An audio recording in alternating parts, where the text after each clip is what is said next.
સતગુરુ ભગવાન કી જય, સનાતન ધર્મની જય। સોહમ સ્વરૂપ કેવી રીતે છે? સોહમ એટલે શું અને સોહમનું મૂલ્ય શું છે? તો સોહમ એક સનાતનનું બીજ કહેવામાં આવે છે। સનાતન એટલે શાશ્વત, એ આપણે એક સનાતન કહેવામાં આવે છે। અને સોહમ શબ્દ આધ્યાત્મિકનો એક ઊંડો અને પવિત્ર એક મહામંત્ર કહેવામાં આવે છે।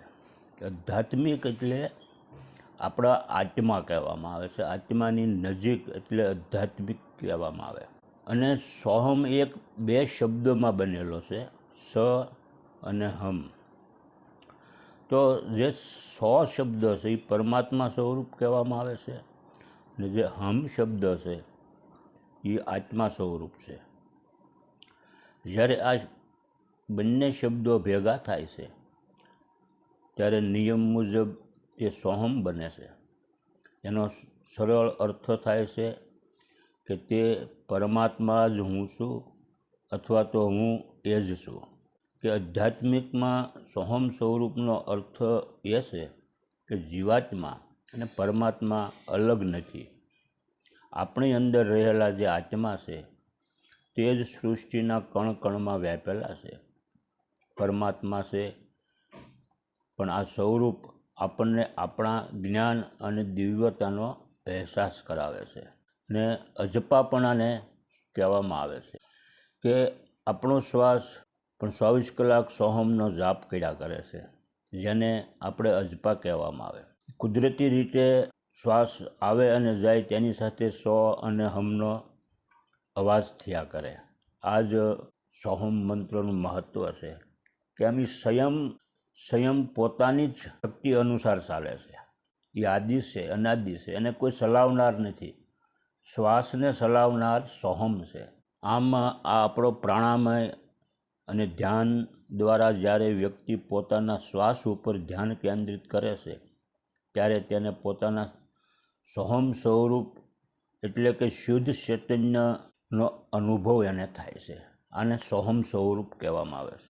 સામાન્ય રીતે માણસ હું કોણ છું તેના જવાબમાં પોતાનું નામ, પોતાનો હોદ્દો કે પોતાના શરીર બતાવે છે, જેને અહંકાર કહેવામાં આવે છે।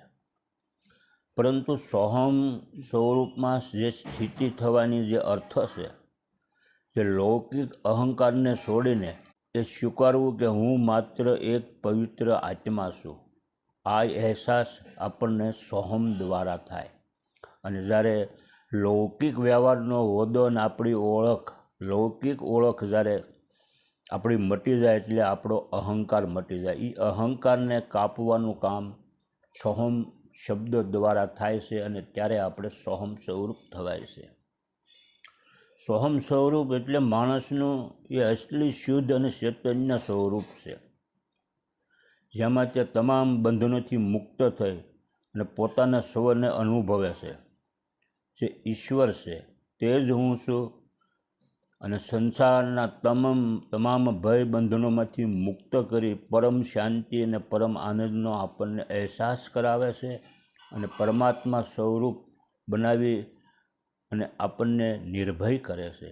આ જ સોહમ સ્વરૂપ છે અસલ। સોહમ એક સનાતન છે, અને સોહમને સનાતન જે ધર્મ બોલવામાં આવે છે, હકીકત સોહમ એ સનાતન છે।